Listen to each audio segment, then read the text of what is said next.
de estructura de situación geográfica y se le asigne a cada departamento sus recursos. En esos recursos a nivel departamental proponemos que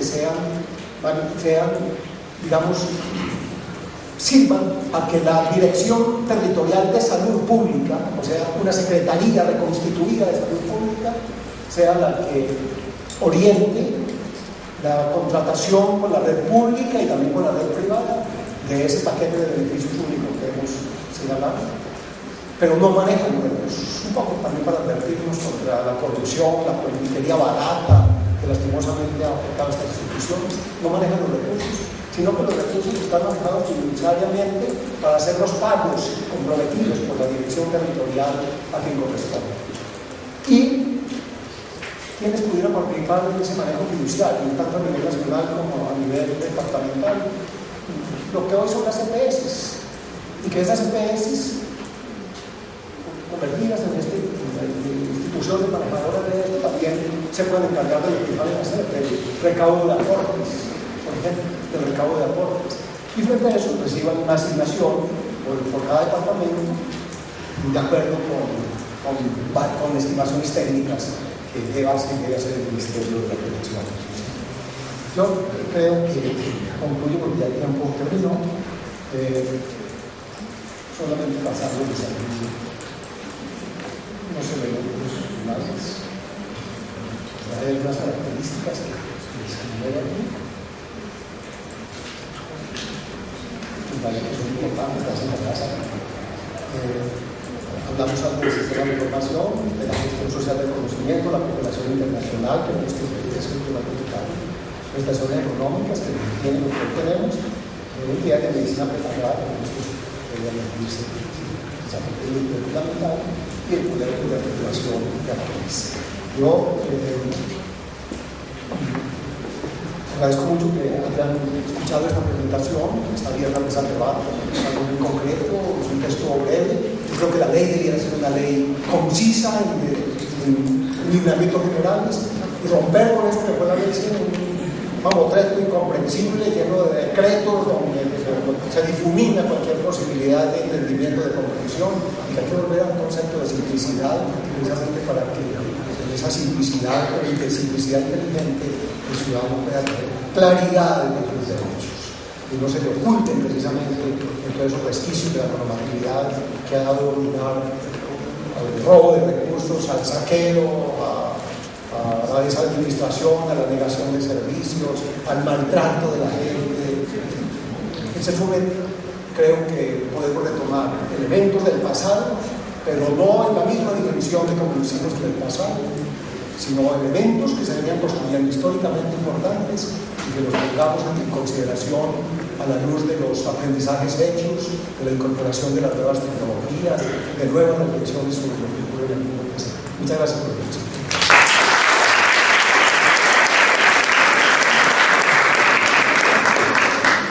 No, profesor Cardona, muchísimas gracias por la elaboradísima intervención propuesta. Entonces vamos a paso a la tercera con el profesor Mario e iniciamos entonces el espacio de debate que nos ponemos. Profesor Mario. Gracias, Carlos. Buenos días a todas y a todos. Como van a ver, esta presentación parte de la base totalmente distinta a la del profesor Agudelo, y pues vale la pena precisamente, porque esto es un debate donde vemos distintas opciones, examinar con cuidado esas otras opciones. Entonces el argumento central está alrededor de por qué se requiere una reforma estructural del sistema de salud pública. Y para eso, pues obviamente hay que partir de los supuestos. Yo voy a argumentar primero unas razones fácticas, ético-políticas y financieras para ir hacia otro modelo, ¿cierto? Y después les comento la propuesta muy en concreto, que hasta ahora, digamos, se llama Sistema Único de Seguridad Social y Salud. Si uno lo quisiera poner así en un sentido más descriptivo, un sistema de aseguramiento público de pagador único y descentralizado. Bien, esto es una discusión muy fuerte respecto a las razones fácticas. Aquí seguramente duraríamos mucho tiempo con el profesor Agudelo discutiendo, porque acaban de publicar, el profesor Agudelo y su grupo, un un artículo que trata de mostrar en esta revisión sistemática de estudios, pues cómo predomina una serie de beneficios o de cosas muy positivas del sistema respecto de otras que pues, finalmente no se ven como muy negativas. Yo creo que hay que sostener el debate. Parece que todos estos elementos que se han venido planteando, el aumento de cobertura de aseguramiento, el gasto en salud, la participación del gasto en bolsillo, e incluso este asunto de la mayor utilización, tiene una serie de estudios también muy concretos que tratan de mostrar que pues, todos estos son efectos bastante obvios de un cambio estructural del sistema. Es decir, antes teníamos un sistema dividido entre, hay que entenderlo así, con unos recursos, poblaciones, instituciones totalmente separados, que se cruzaban prácticamente y nadie se daba cuenta cómo. De asistencia pública, pagado por impuestos, de seguridad social, pagado por cotizaciones, por instituciones muy desiguales, y un sector privado, manga por otro. Eso existía antes, y a la hora de hacer un cambio estructural en un sistema de aseguramiento con subsidio a la demanda, pues es obvio que aumente el aseguramiento, es obvio que los pobres crean ahora más que tienen acceso porque tienen un carnet y además lo digan en las encuestas. Bueno, una serie de cosas es bastante obvio que pase así. Pero, por ejemplo, lo que sí se puede demostrar desde el punto de vista del financiamiento es que el aumento que venía dándose de los recursos públicos, recursos privados, que se constató hasta casi el 8 o 9% del PIB, después de 2001, con la ley 715, pues efectivamente empezó a bajar y está en un punto de estabilización donde parece no poder aumentar ya más los recursos de cotización y tampoco los recursos de impuestos, y por eso hay un problema de viabilidad. Luego, cada uno de estos argumentos, no voy a entrar mucho en esos detalles, insisto en que todavía hay que sostener el debate sobre estos estudios y sobre qué contraevidencia hay para mostrar finalmente qué tanto se ha avanzado.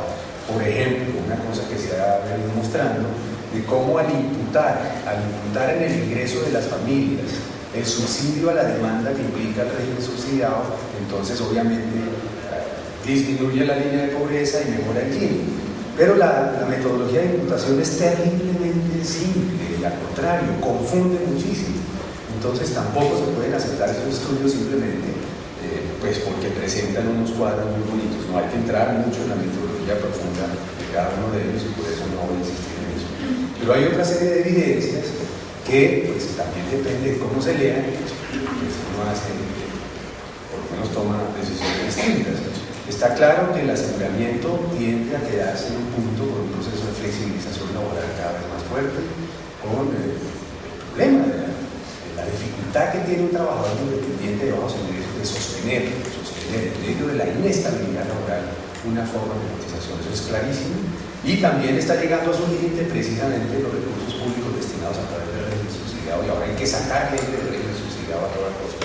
Luego ahí hay un problema serio de la lógica actual de esos dos regímenes con las condiciones en las que se está presentando. Por otro lado, las barreras en el acceso estructural de oportunistas de la forma como está organizado esta intermediación financiera, pues está afectando más a los pobres. Claro, las cosas poblacionales de pronto no se ve mucho, como aparece, sí, yo accedí cuando me enfermé, pero cuando se entra en detalles, ahí se encuentran barreras geográficas, administrativas, tales itinerarios burocráticos, bueno, toda una serie de mecanismos muy finos están afectando mucho más a los pobres y que se expresa de distinta manera. Por ejemplo, en Bogotá, donde el sistema es de lo más desarrollado del país, pues allá estas personas que viven en el sur, en ese barriecito del Paraíso de Ciudad Bolívar, fíjense dónde le ponen la IPS primaria, en el régimen contributivo a mano izquierda y en el régimen subsidiado a mano derecha, y eso implica una barrera económica, administrativa, geográfica, que hace que las mujeres, por ejemplo, el control prenatal, vayan 60% veces menos, 60% menos que las del régimen contributivo y menos que las del régimen, la medicina prepagada. Toda la serie de problemas que tenemos de oportunidad y calidad, eso efectivamente se está viendo también en las encuestas, en los estudios, cuando se entra en algún detalle. Las razones por las cuales se usa o no se usa. El tema de la vacunación, a pesar de las campañas, a pesar de los aumentos enormes en la supuesta cobertura, sigue habiendo una gran inequidad, una gran desigualdad en las coberturas rurales y urbanas de vacunación. Temas como tuberculosis sigue siendo un problema enorme, fuertemente descuidado además porque finalmente eso se supone que debería ser un programa vertical que no existe realmente. Algunas secretarías de salud lo han asumido como Bogotá, pero en la mayoría del país pues eso no cuadra bien con la lógica del aseguramiento individual, y eso se reconoce a nivel internacional. Esto, por ejemplo, son resultados del Observatorio para la Equidad y Calidad de Vida y Salud que tiene Bogotá con la Secretaría de Salud del CITI aquí en la universidad, y empieza a encontrar cosas como las desigualdades en los controles prenatales, aunque se supone que no hay desigualdad en los servicios de una embarazada de régimen subsidiado de régimen contributivo. Pues resulta que sí, en la práctica van menos veces a control prenatal por distintos regímenes, y en la práctica se ve en la mortalidad materna una desigualdad estructural. Las mujeres del régimen subsidiado tienen el doble de riesgo de morirse en Bogotá que si están en el régimen contributivo. Eso trabajando con mucho cuidado sobre el registro de mortalidad de 2000 a 2004, y ahora lo vamos a seguir hasta 2011. Bueno, las tendencias también, esta idea de que defiende nuestro amigo Rubén Darío Gómez, de que venía descendiendo la mortalidad materna en un sentido, y aunque cambia la metodología, después ese descenso se estancó. Esto que es muy importante, trabajando con la encuesta de calidad de vida 2007, con una perspectiva de equidad, tratando de construir índices concentrados, articulados, complejos de protección e índices de riesgo a partir de la propiedad de la encuesta, pero comparándolo con estrato socioeconómico, y resulta que simplemente los sistemas que tenemos de protección reproducen la desigualdad entre los estratos, que tienen el estrato 1 mucho más riesgo y casi nada de protección, mientras que el estrato más alto tiene menos riesgo y el máximo de protección. Cuando se ve incluso por posición socioocupacional es muy claro. Es decir, comparen ustedes directivos y gerentes en sus índices de protección y de riesgo con obreros y del sector agropecuario, del sector industrial, con el plan del servicio doméstico. Entonces el sistema está reproduciendo la desigualdad social y no logra superarla en absoluto. Y esta es la curva ya combinada de índice de riesgo y protección por estrato. Bien, entonces esas son las razones fácticas, pero es que esas razones fácticas tenemos que llevarlas también a un debate político, y tiene que ver con cómo entendemos el derecho. No es simplemente anunciar la palabra derecho, no, es que hay maneras diferentes de entender los derechos, y eso materializa de una manera distinta ese derecho en sistemas de salud. Una posición universalista de derechos que trata básicamente ese derecho a la ciudadanía, como lo han ido desarrollando la jurisprudencia incluso más allá de la normatividad, pues parte de la igual dignidad de las personas, ¿cierto? Supone que no puede tener discriminación económica, pero la capacidad de pago, lo ha dicho muchas veces la Corte, no debe influir en el acceso, simplemente en el ejercicio de ese derecho, en la garantía de ese derecho. Debe ser por la condición de ciudadano o ciudadana, en la ciudadanía plena. Debe ser deber del Estado con una perspectiva universal, aunque tenga enfoques diferenciales. Bien, tenemos jurisprudencia para eso, pero al mismo tiempo tenemos desarrollos legales que restringen desde la misma Constitución, incluso está ese bifronte enfoque del derecho, porque básicamente reduce el derecho al servicio público, es decir, una serie de bienes y servicios que se transan en el mercado, que sí está a cargo del Estado, pero el Estado lo que hace es regular una serie de intercambios entre agentes que básicamente están orientados por la lógica de la competencia. Ata la capacidad de pago de las personas a ese derecho, es decir, está atado al derecho de propiedad, y la propiedad termina siendo la condición. ¿Y por qué insisto en eso? Porque usted tiene derecho si paga la cotización y demuestra haberla pagado, además todo el tiempo le hacen un comprobante de derechos al entrar, ¿sí? Y tiene derecho si demuestra ser pobre, tiene el título de pobre a través del CISBEN. El CISBEN no es más que una forma de titulación de la pobreza. Adquiere el título de pobre CISBEN 1 y 2 y ahí adquiere un derecho, tiene que demostrar que no tiene propiedad. Entonces esa lógica de la propiedad realmente va a creer siempre la inequidad, la desigualdad y a la reproducción de todo el tiempo. El Estado entonces se retira, establece unas reglas, aquí está un poco la competencia regulada, y se fija que los contratos funcionen, incorpora a los pobres a través del subsidio a la demanda y dice, yo llego hasta donde alcancen los recursos, como está pasando en tal parte.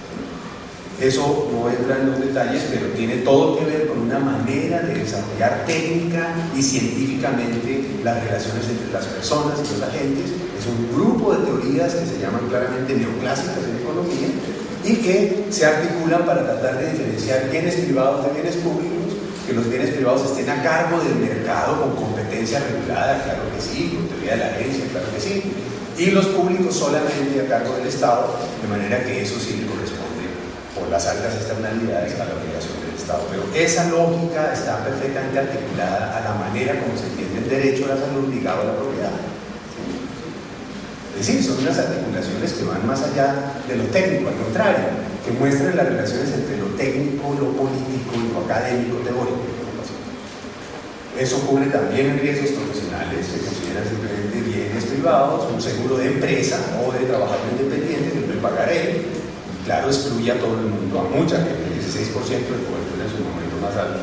Pensiones no ha pasado del 20, 21%, porque está también en la misma lógica ligado a la capacidad de pago. Y ahora tenemos el pluralismo estructurado, que ha pasado a una cosa mucho más amplia que se llama manejo social del riesgo. ¿Sí? Y es el gran ordenador de la política pública y la relación Estado-sociedad, supuestamente para garantizar derechos. Y parte de la base de que los individuos somos trapecistas. Todos somos trapecistas y con nuestro propio esfuerzo nos sostenemos, y cuando tenemos alguna adversidad, entonces perdemos la capacidad económica de mantenernos en el trapecio. Entonces la nueva protección social, el manejo social del riesgo, es un conjunto de mecanismos de la sociedad para proteger económicamente a los individuos para permanecer en el mercado, en el consumo y resolver esos problemas. Entonces, por eso la nueva protección social de esta concepción es asistir a personas, hogares y comunidades a mejorar su manejo del riesgo. Entonces le doy un subsidio, ¿sí? Y proporcionar apoyo directo cuando estén en extrema pobreza. Por ejemplo, transferencias en efectivo condicionadas. Eso es Familias en Acción, eso es toda esta serie de mecanismos. Individuos que están en un mercado y el Estado viene simplemente a subsidiar. Entonces empata muy bien toda esta lógica. Las razones financieras que aparentemente diríamos, no, es que la plata no alcanza, y algunos han dicho, no alcanza es porque se la roban, entonces hay que meter a la roban a la cárcel. Pero no, entremos más en el debate. ¿Es un problema de corrupción o es un problema de estructura?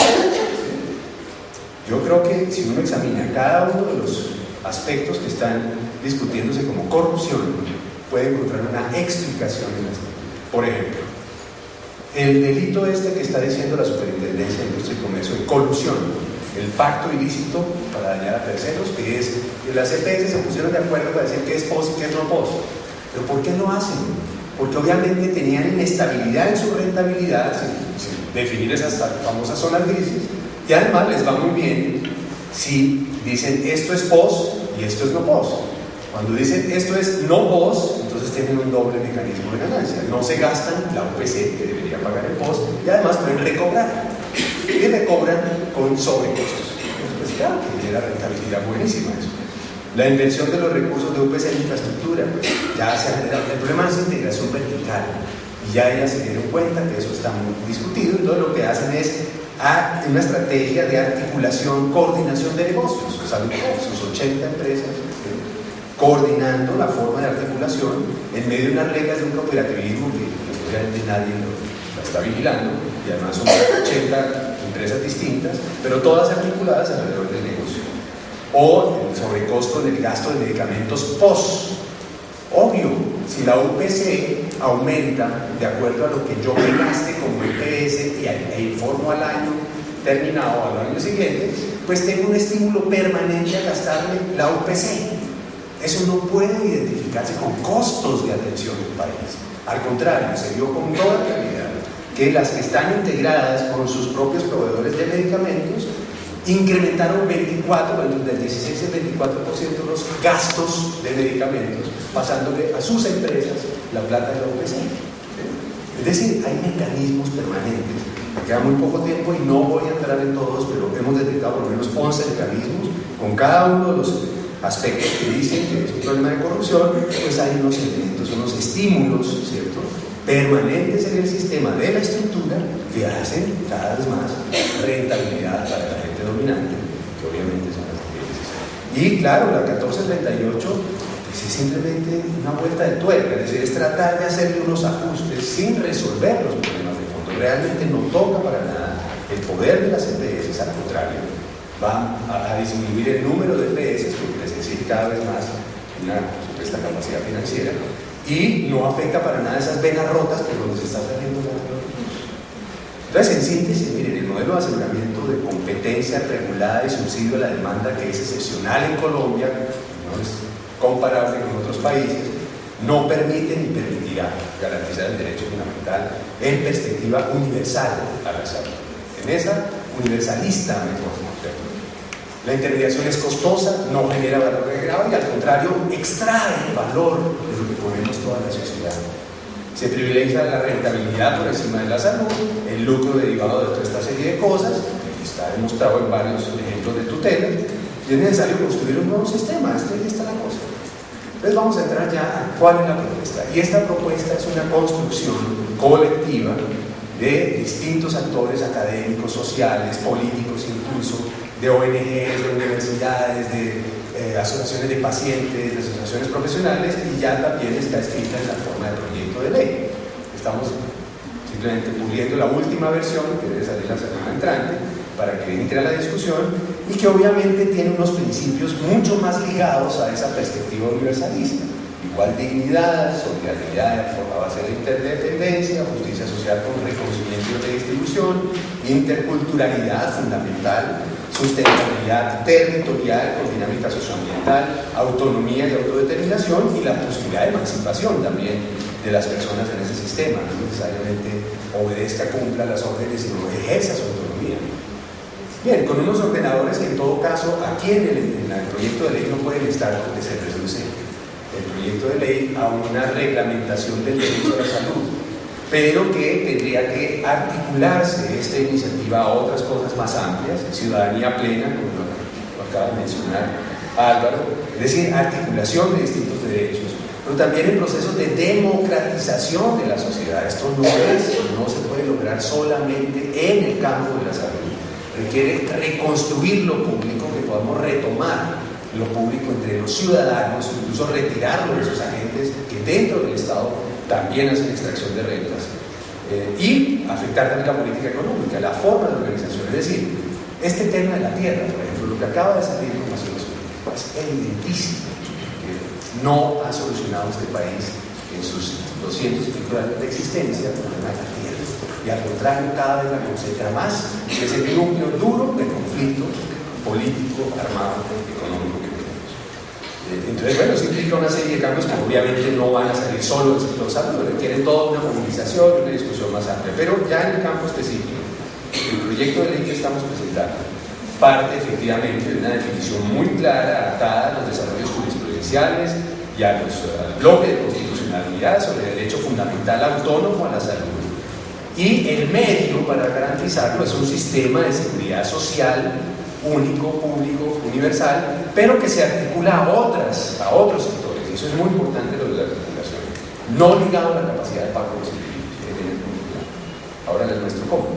Articulación con políticas sociales en un sentido amplio, en territorios, para afectar determinantes sociales, y en los servicios, estas características iniciales que ya las voy a explicar. Universal, con discriminación positiva. La sociedad inequidades tiene un elemento de equidad fundamental. Financiación mixta, se parece un poco a lo que acaba de presentar Álvaro, pero decimos, y ya les voy a mostrar, la integración debe ser muy clara, muy explícita, voy a mostrarla ahora, entre cotizaciones e impuestos. Descentralizado y participativo, tiene que ser descentralizado, claro, este país es de regiones, y tiene que ser participativo para precisamente recuperar lo público, hacer control social y evitar la corrupción y el clientelismo habitual y ese tipo de cosas. Provisión mixta, claro, pública-privada, proveedores puede haber de mucho tipo, intercultural incluso, aceptar las medicinas tradicionales y ver entonces cómo se desarrollan los sistemas específicos de las distintas culturas, como decían los indígenas o los colombianos, y orientado a superación de inequidades. Entonces, si ustedes ven los capítulos van a encontrar más o menos cosas de este estilo, una reglamentación explícita del derecho fundamental autónomo a la salud, con una concepción amplia de la salud, un sistema de atención integral pero que incluye además riesgos profesionales y prestaciones económicas. Por eso es que amplía la cosa.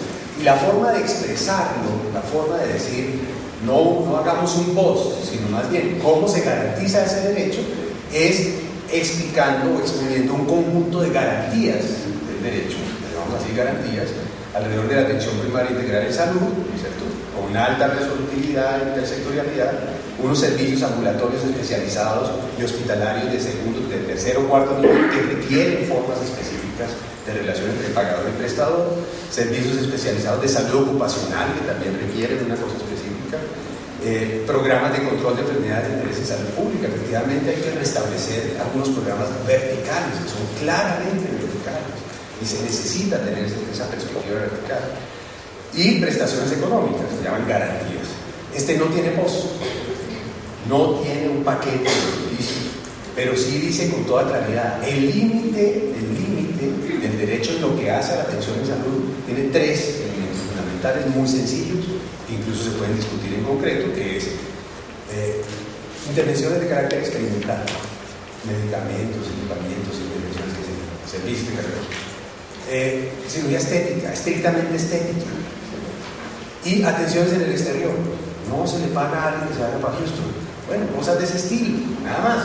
Y de ahí en adelante, pues, desarrolla las garantías en concreto y en cada nivel territorial. Primacía de lo público, insisto, participativo en los ámbitos nacional y territorial. Incluso la rectoría se diferencia de la dirección. La rectoría es un nuevo Consejo Nacional de Seguridad Social, con mucha más participación y presencia de todos los actores. Integra entonces en la financiación cotizaciones con impuestos en un fondo público único, ¿sí? Y ahí claro que aparecen también unas cuentas para diferenciar entre las garantías. Por ejemplo, una cosa es una prestación económica y otra cosa es atención primaria y otra cosa es un servicio de alto costo, pero administrado a nivel territorial y con integración de los recursos territoriales para el financiamiento. La administración pública descentralizada, no hace falta de EPS, decimos que no queremos ese tipo de intermediación, sino administración territorializada de los recursos que podrían hacerse con secretarías de salud renovadas o con unas nuevas entidades. No sé, vamos a ver qué tipo de alternativa había territorial aquí. Un carácter integral, preventivo, intercultural, intersectorial, con atención primaria y redes integradas de servicios de salud y enfoque diferencial. Y este es el esquema básico, eso está explicado con detalle en los artículos. Unas cotizaciones que se harían por una central única de recaudo, no necesitamos que nadie recaude eso. Se puede hacer perfectamente hoy en día a través de bancos, igual que se paga cualquier impuesto. Igual, hoy ya está la bendita pila, entonces ¿para qué EPS? Se puede hacer electrónicamente el recaudo de cotizaciones, incluso hemos pensado en diferenciar cotizaciones de manera progresiva, el que gana mucho más aporte más, el que gana un salario mínimo aporte menos, proporcionalmente menos. Y lo mismo en impuestos, pensando en cuáles existen, esos que existen, cómo se pueden incluso orientar hacia progresividad, es decir, que tiene más, pague más, y que eso confluya en el fondo público único, se divide por garantías, las cuentas por garantías, y después se asigna territorialmente con criterios de equidad, calidad, integralidad, complementación por entidades financieras, por entidades territoriales, perdón, de manera que ya cuando llega al territorio tiene una administración territorial potente, estatal, pública. La forma de organización de los servicios obviamente comparte esta idea de territorio, población, características de condiciones de vida determinantes de salud para planear qué es lo que se hace allí, ¿cierto? Integrar lo colectivo con lo individual, saber que eso no está separado del todo, aunque haya diferentes funciones, y que la APS sea una especie de bisagra con la gente, una atención primaria con participación, bisagra con otros sectores, y bisagra con toda la red, la puerta de entrada a la red de servicios de salud, que efectivamente hay muchos modelos de eso. Este es un dibujito que usamos muchísimo desde la experiencia de Bogotá, ¿cierto? La red de atención primaria que se conecta de ida y vuelta con las redes de servicios, ordenadas de cierta forma, con las redes de urgencias, con las redes de apoyo, y esto articulado claramente a políticas muy claras, muy importantes de regulación del complejo médico industrial, política de medicamentos y tecnología en salud. Se puede hacer, hay experiencias en el mundo muy claras, cuando hay un pagador único lo puede hacer mejor que cuando simplemente pone regulación de precios al mercado. puede hacer producción, incluso el Estado lo ha demostrado perfectamente Brasil, lo ha demostrado Australia, una serie de Kerala, una serie de experiencias a esos precios. Regulación de precios, perdón, ahí quedó mal, políticas públicas saludables, ese es el punto clave, ¿cierto? Talento humano en salud sin duda, pero pensando en estabilidad, calidad, autonomía profesional, ahí sí hay relación pacientes, profesionales de una manera más clara, formación en salud en todos los niveles tecnológicos, debe haber una reglamentación específica de hospitales universitarios de distinto tipo, clarísimo, con una inversión pública muy clara cuando haga falta, ciencia, tecnología e innovación también como un elemento clave articulado del sistema, y al final se presentan unos periodos, unos mecanismos de transición, porque obviamente habría que acabar las señoras EPS. Entonces, claro, el profesor Agudelo dijo, mire, yo parto del supuesto de que esto no va a cambiar, no hay condiciones políticas, la correlación de fuerzas no da, entonces mejor seamos prácticos y vamos a solucionar cosas muy concretas. Pues hombre, eso hay que hacer consciente socialmente, por eso comparto la idea de que hagamos debates públicos cada vez más amplios, porque se requiere poner en cuestión, pero colectivamente, eso no es solamente en los escenarios académicos, sino en toda la sociedad colombiana, darnos cuenta que el aseguramiento y las EPS no están en todas partes del mundo, ¿sí? Y que la UPC, eso no es en todas partes del mundo. Segundo, un nuevo consenso, hay que construir un nuevo consenso político por el derecho universal, la desmercantilización, buscar entonces la convergencia entre distintos esfuerzos sociales y políticos, movilización social, alianzas construidas con mucho cuidado en el Congreso de la República, con la Corte Constitucional, esto que se ha llamado la octava papeleta para las elecciones de octubre hacer por lo menos un acto político, bueno, cosas de este estilo, es decir, tendríamos que como sociedad movernos, porque es cierto, la correlación de fuerzas de hoy da simplemente para pequeños ajustes. Álvaro, yo no creo que el ministro esté callado, está trabajando, pero todos los días reuniéndose con todo el mundo para reglamentar la 1438 y hacer las 5 estrategias que contó cuando salió con el presidente y con los médicos a decir que la salud es un derecho y un negocio. Pues claro que es un derecho en la lógica individualista y por eso están convencidos de que se puede hacer por ahí. Y lo está haciendo el ministro, por eso está calladito trabajando, ¿sí? No necesita hacer debate público, ¿para qué? Si tiene toda la legitimidad política del gobierno, ¿sí? Entonces, yo creo que sí, todo puede ser de otra manera, pero eso requiere muchísima gente que lo crea y que luche por ello. Y así es que se transforman las sociedades, no por los técnicos diciendo cuánto vale cada cosa. Muchas gracias.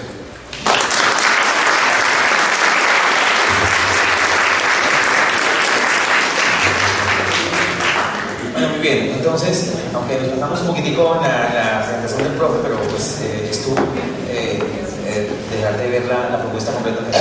Bueno, invito a los profesores a la mesa. Un segundo, ya nos queda, pues, son 20 minutos para las 12. Vamos a tratar de realizar en estos 20 minutos, de aprovechar el tiempo. Si la dinámica da tanto para otro momento, no es que así lo hacemos. Mientras los profesores se acomodan, me pidieron que mencionara dos cosas. Una cosa es que estos son los cuadros del doctorado que se producen o se generan producto de estos debates. Y ahí afuera en la mesa, como 40 ejemplares de estos cuadernos, son gratis. Para los que los quieran, por favor, pasen a recoger a la salida. Este es el del trabajo de la profesora Morales y de otro grupo de personas sobre sexualidad y jóvenes, sexualidad y políticas. Y el profesor Cardona amablemente nos trajo unas copias de la propuesta que están publicadas en la cartilla de la revista de la Facultad Nacional de Salud Pública. Hay unos pocos ejemplares que van a estar entonces en la oficina del doctorado. Sin embargo, también les anuncio que la propuesta, como la tienen en la universidad, también se encuentra en la web, en PDF. Muy bien, entonces, como se ha planteado la metodología, queríamos proponer a los profes, en las conversaciones que hemos tenido con los compañeros del doctorado, pero también de alguna manera, en lo que hemos conversado con los mismos ponentes, plantearnos algunas reflexiones sobre lo que ellos han presentado. Pues sin duda alguna, ustedes acaban de reconocer o darse cuenta, si no lo habían advertido, la importancia del debate.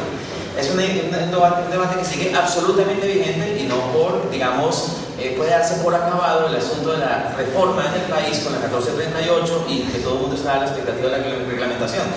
Quizás con la reglamentación de Bismarck se genere otra ola, además adicional, de cuestionamientos y reflexiones sobre el deber ser del sistema nuestro. Total, podríamos decir que de alguna manera se siente el tema de la crisis. El tema de la crisis está vivo, como decía uno de los ponentes, en todos los sectores. Uno podría hablar de cómo todos los actores de alguna manera tienen vigente su relación cotidiana con el sistema en función de la crisis. Los usuarios, los pacientes, lo que vemos tanto en estudios técnicos como en fenómenos de opinión pública y en los medios de comunicación sobre lo que pasa con el sistema, pero también todas las reacciones cotidianas con el asunto de las EPS, el tema de la corrupción del financiamiento, el tema de las IPS del financiamiento, el tema, en general de todos los actores. Entonces, digamos que es bastante obvio lo que tenemos enfrente, un debate sobre el asunto de un problema que tenemos todos los colombianos inacabado, sin resolver, y que va seguramente a estar más vivo que nunca en todos los meses siguientes. En esa orden de ideas ven ustedes también a los ponentes que hemos invitado, posturas que tienen cosas similares y cosas muy diferentes. Hay unas, digamos, de alguna manera ustedes pueden advertir en las tres presentaciones elementos comunes. Todos defienden la necesidad de algo hay que hacer, de ya, hay que cambiar. De una manera más profunda, de una manera menor. En un sentido muy práctico, en un sentido más estructural. Pero en fin, todos, digamos, coinciden con eso.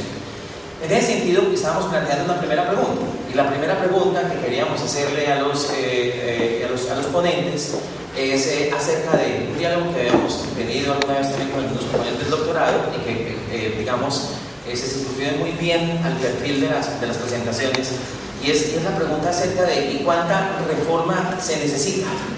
Y en ese sentido siempre se habla de una reforma parcial y una reforma total y profunda. En el escenario político ustedes vieron que un tema que tocaron todos los tres ponentes y quisiéramos poner en juicio los tres en este instante es, esperamos a movilizar todas las fuerzas y ponernos todos de acuerdo para que realmente se produzca una reforma estructural y profunda. ¿Vale la pena hacerlo? ¿En qué medida, digamos, ese tipo de tarea puede conducir a que tengamos una reforma real del sistema en el corto, mediano y largo plazo? Pero también una necesidad real hoy, lo decía el profesor Cardona, el profesor Agudelo, en la medida en la que decimos hay gente que está sufriendo y que sufre las consecuencias del sistema hoy. Algo hay que hacer hoy. O vamos a permitir que las cosas sigan en el rumbo en cómo van. Entonces, en ese orden de ideas nos preguntamos siempre ¿cuánta reforma hay que hacer? ¿Vale la pena buscar unas tuercas al sistema que está hoy para que el sistema afine el mal funcionamiento que tiene? ¿O más allá hay que buscar una alternativa reforma semiestructural más cercana que pudiera mejorar parte de las cosas que tenemos bastante evidentes se dan hoy que habría que cambiar? ¿O habría que profundizar en la reforma de una vez y de frente profundamente estructural y a la que habría que trabajar con toda la fuerza? ¿En qué ámbito podríamos manejar eso? Ustedes ven que esta pregunta determina de alguna forma el tipo de propuesta que cada uno de los tres ponentes están haciendo. Quisiéramos preguntarles a ellos y iniciamos el debate con esa primera pregunta acerca de, reforma total, reforma parcial, ¿en qué condiciones? Ahora, uno podría decir un poquito en la mezcla, oiga, qué bueno hacer la reforma ya del doctor Agudelo y en 2 años la reforma del doctor Cardona y en 5 tener la reforma del doctor, no sé, lo dejo para el debate. Pero entonces, doctor Agudelo, tiene usted la palabra. Esta es la transición. Profesor Agudelo.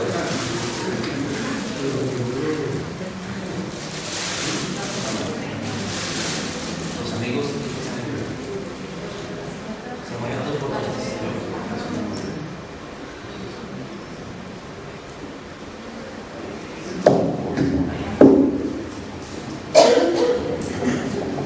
primero es que hay que aclarar el equívoco de que la única manera de materializar el derecho a la salud es con un sistema nacional de salud. Eso no es cierto. Si sumamos los sistemas en el mundo que tienen solo seguridad social basada en cotizaciones, más los que tienen sistemas mixtos de cotizaciones más recursos fiscales, son casi el 90% de todos los sistemas del mundo.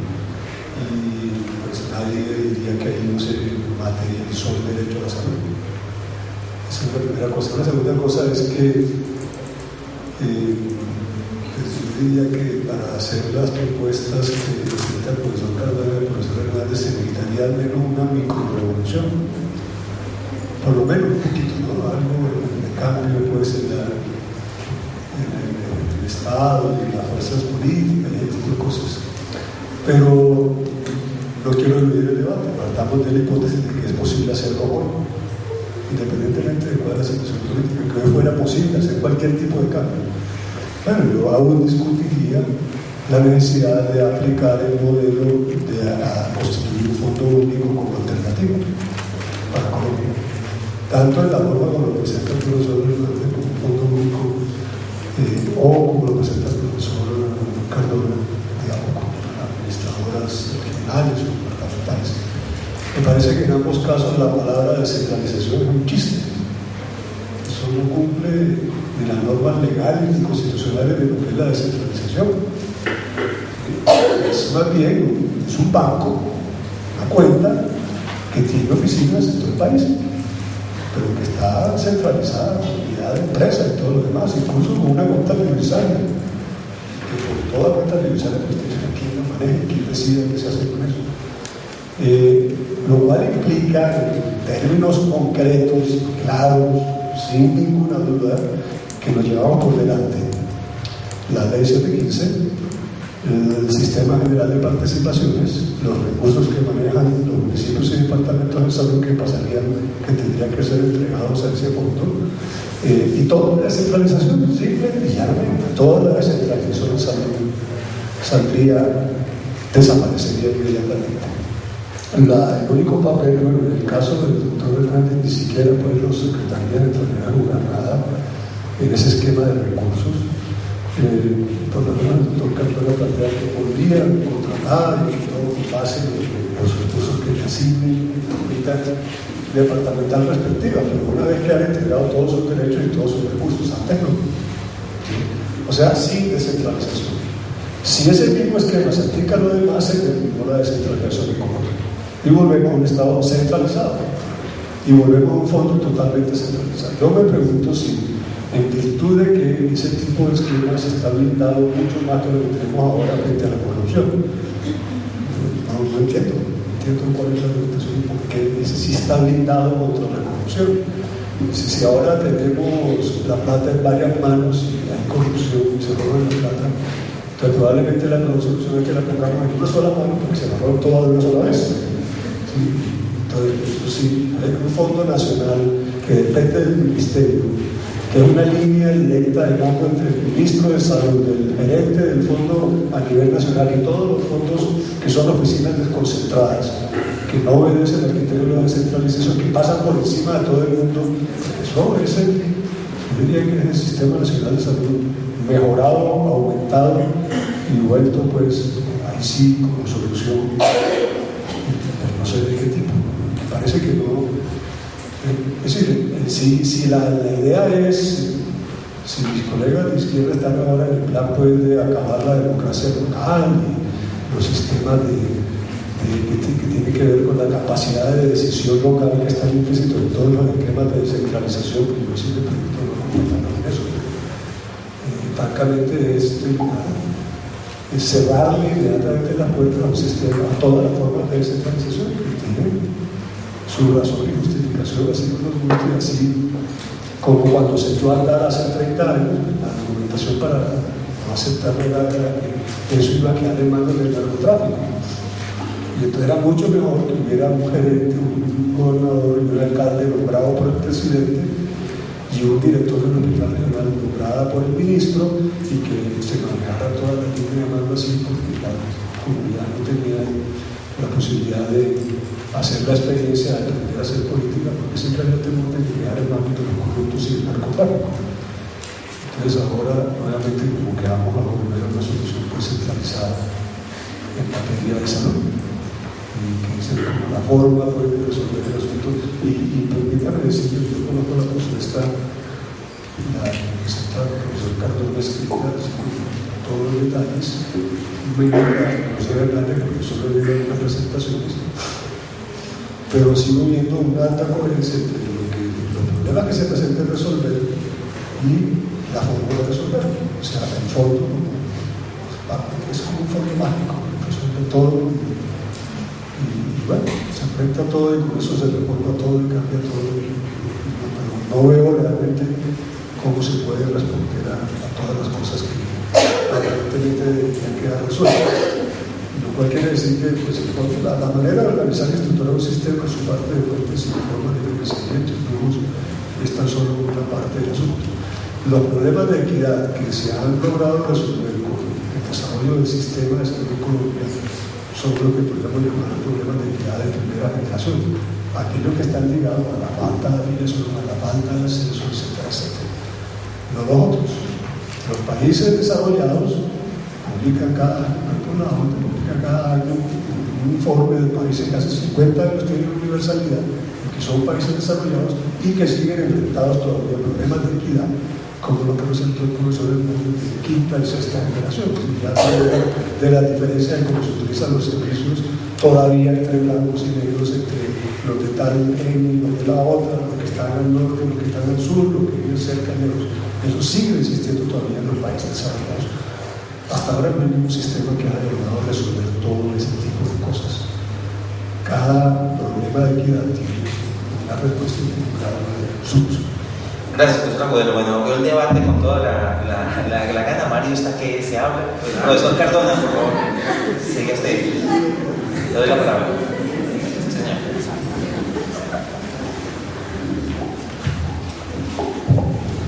Insisto que este tipo de discusión es bastante útil.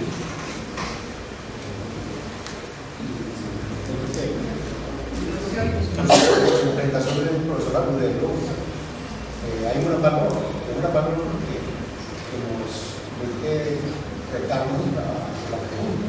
La pregunta esencial que me hace es: ¿estas propuestas desechan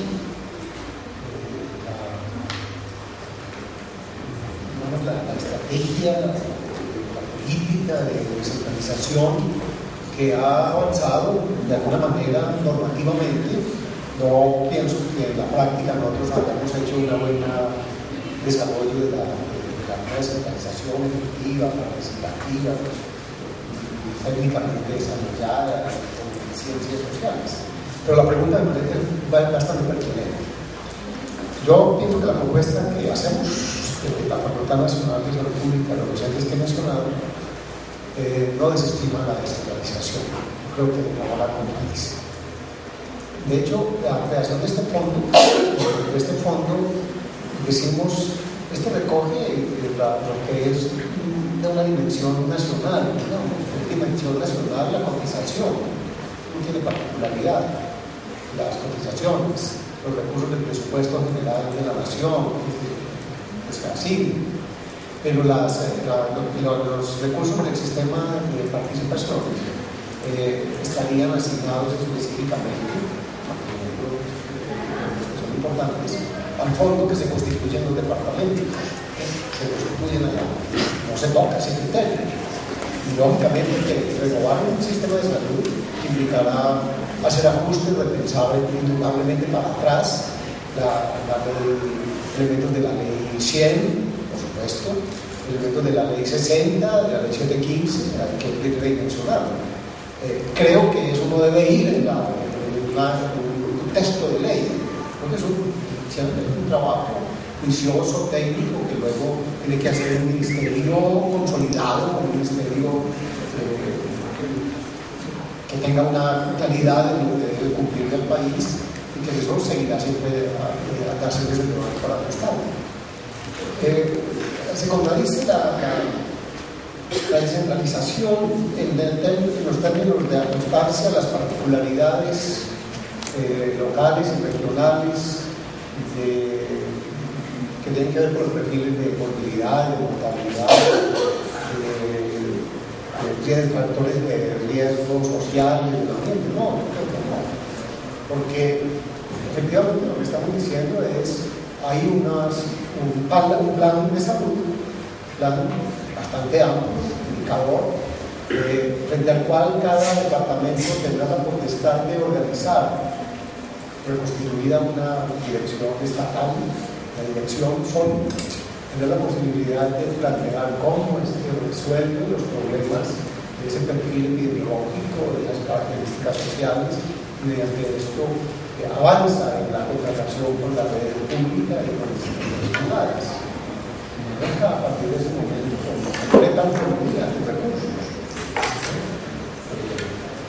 La protección contra la corrupción, me parece que no es una manera de darse explotaciones. El tema de la corrupción es un tema estructural muy complejo. Yo creo que nadie debe pretender que por la aplicación de una ley se resuelva el problema de la corrupción, de ninguna manera.